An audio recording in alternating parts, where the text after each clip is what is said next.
Debates Nation. I'm Singha Hon, class of 2014. I am an art and visual culture double major with theater, and I'm from New York City.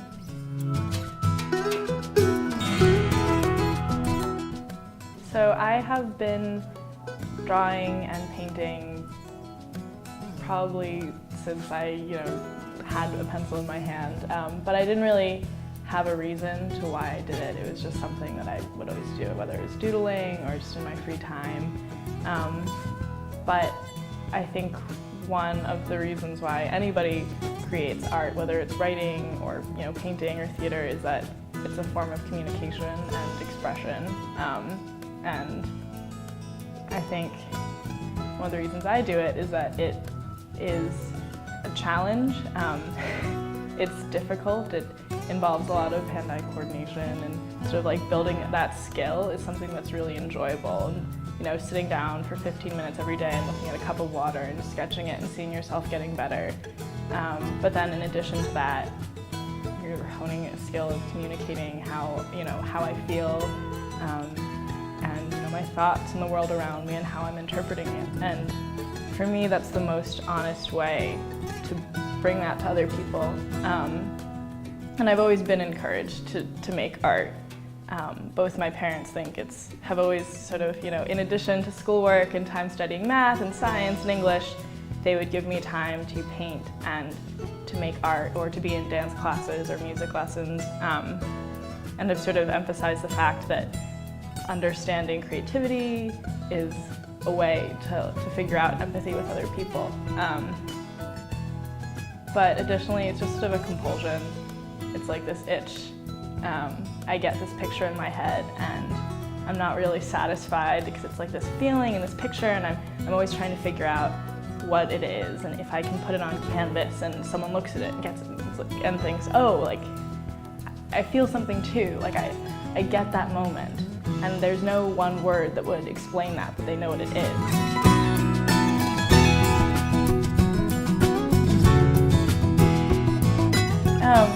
Well, I've had several professors here who really definitely pushed me in a very good way. I had one professor, Feel free to one Professor Robert Feintuck, who I remember the first time I had him was sophomore year, and I sat down with him and I was like, I want to make giant paintings out of fur.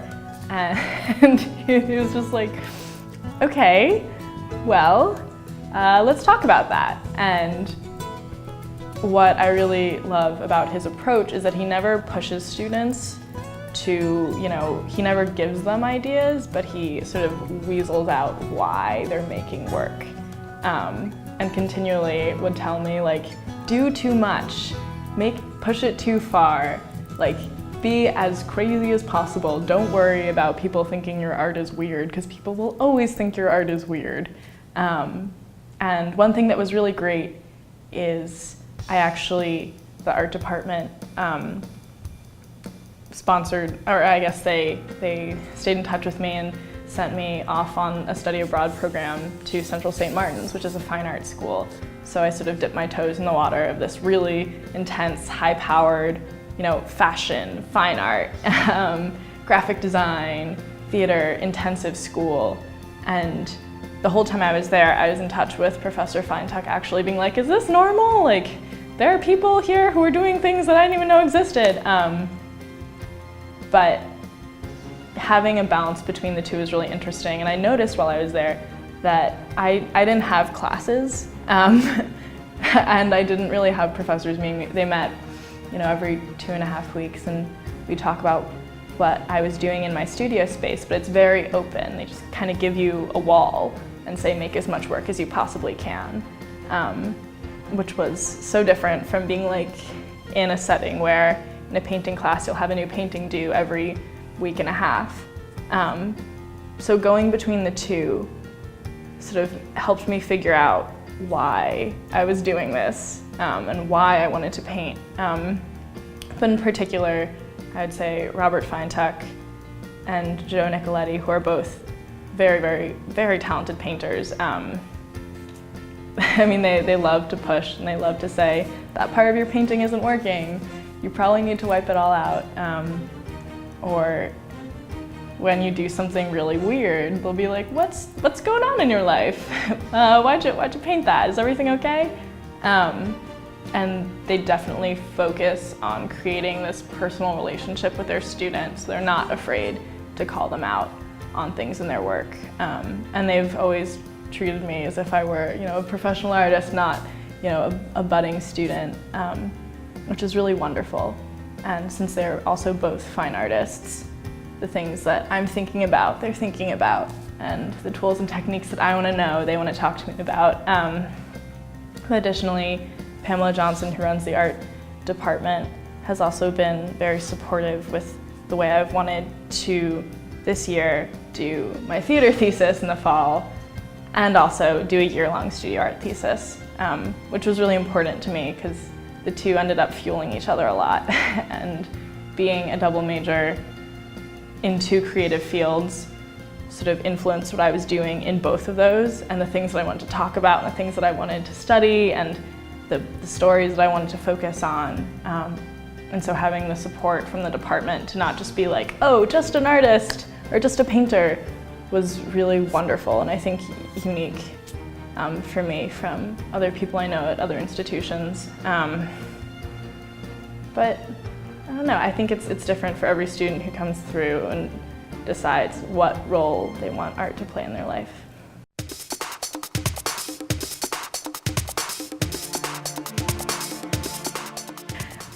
So this year I spent the full year what I ended up calling it was the Jungle Book.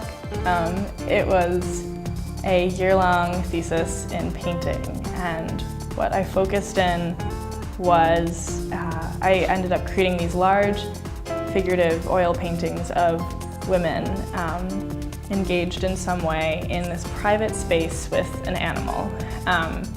And I guess it sort of was a process that had been building for several years in terms of what I was thinking about and what I was looking at, because I had been painting portraits for a while, and the year before I made all these portraits of women in bathrooms, like flossing or taking out their contacts, and I was like, I want to make portraits that subvert the ideal of what people should look like when they're painted, or especially what women should look like. So I was thinking about the depiction of the female form, both as an object of beauty and just as like a person with weight and nuances and subtlety, and how to show a woman in between, commercial advertising where she has to be perfect and sell a product, and fine art painting where it's like all these naked women in furs. So that was something that I knew I wanted to do. I wanted to focus on the female form. And certainly, as a woman, I felt like it was something I could speak or depict more honestly, rather than, glorifying something else. It felt more honest because it's closer to me. And then the animals was just, I thought I was looking at a painting, I think it was George and the Dragon, and it was really funny because it was this dragon which had all these really human features on it. And so I hadn't really painted animals before. In fact, I tried to paint a bird last year and it looked really bad. I just found that painting of it and it's really quite horrible. So there's the challenge of painting them, and then the challenge of painting them with as much sort of subtlety of expression as a human portrait.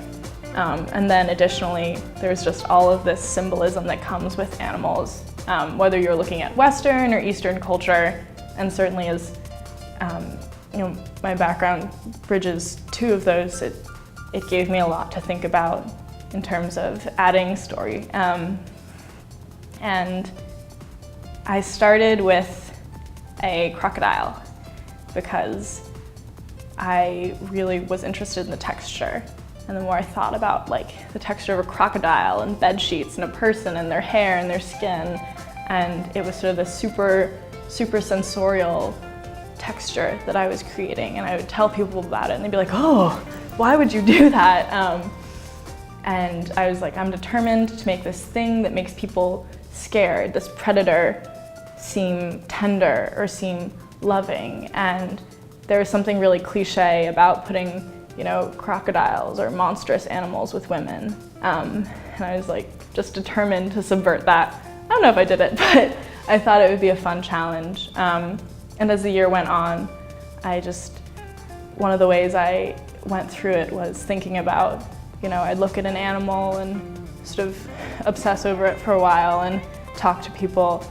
I decided to make this giant painting with a snake, and I was talking to someone I work with, and he was like, oh, no, I'm so scared of snakes. He couldn't even hear me talk about snakes. He got so scared. And I was like, that's really important. That's really an interesting thing about the human psyche. It's just an animal, and it's so tied up with all of these ideas about, human life and human morality. So I kind of checked that down, and I spent a long day just like painting painstakingly scales in, and afterwards it was like I couldn't even see like what was snake and what wasn't. And it's just sort of in between like the fun challenge and seeing people's reaction.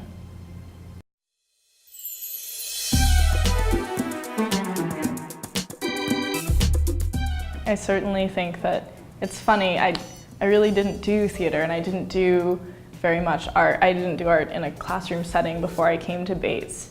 And so it's very tied up in how I think that Bates has molded me as a person, but additionally I would just say that I've explored a lot during my time here, whether it's taking voice lessons, which I still think is the scariest thing I've ever done, or dance classes, or taking a math class that was definitely outside of my comfort zone.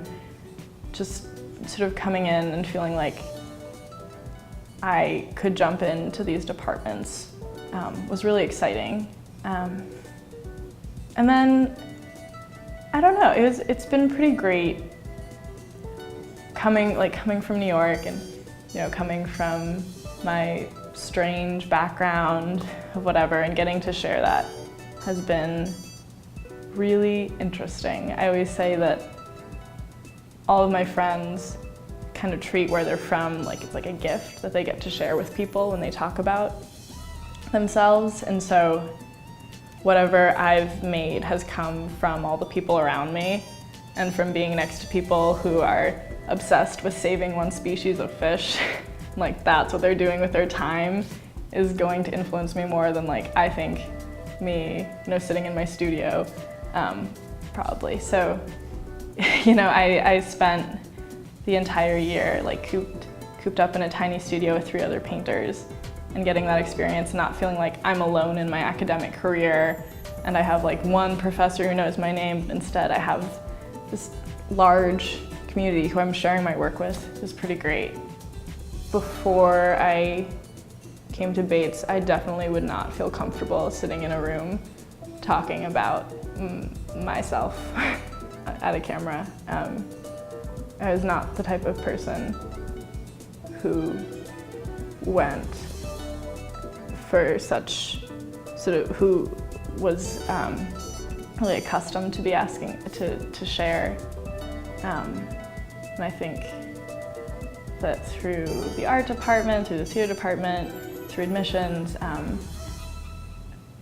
the school sort of continually encouraged me to, be a person and to be part of a conversation, whatever that conversation is. And to not sort of shy away to the wall and not to just be like, oh no, I'll help out, I'll like pass out water or refreshments, which is interesting. I definitely didn't think that I'd do something like this.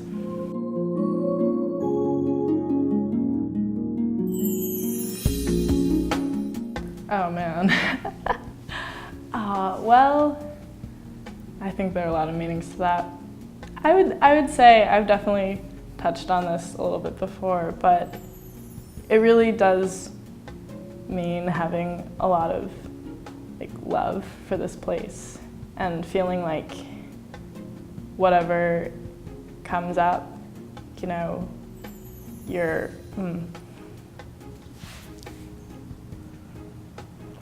everyone has this sort of equal piece of the school, and they're going to try their best to make that piece as wonderful as possible. You know, whatever they're working in, they want to be at the top and pushing themselves, and getting to share it with everyone, and being not just, I've talked so much about art, but being a Bobcat to me means not just being an artist, or not just being, you know, an actor, or whatever major you're in, but getting all of these things and all of the interests of the people around you and your professors and the dorm you live in or the house you live in, and all of those experiences rather than just a degree. And I think saying like I'm a Batesy or I'm a Bobcat is so much more precious than saying like I'm a visual art major. Yeah. My name is Singha Hon, and you are watching Bates Nation.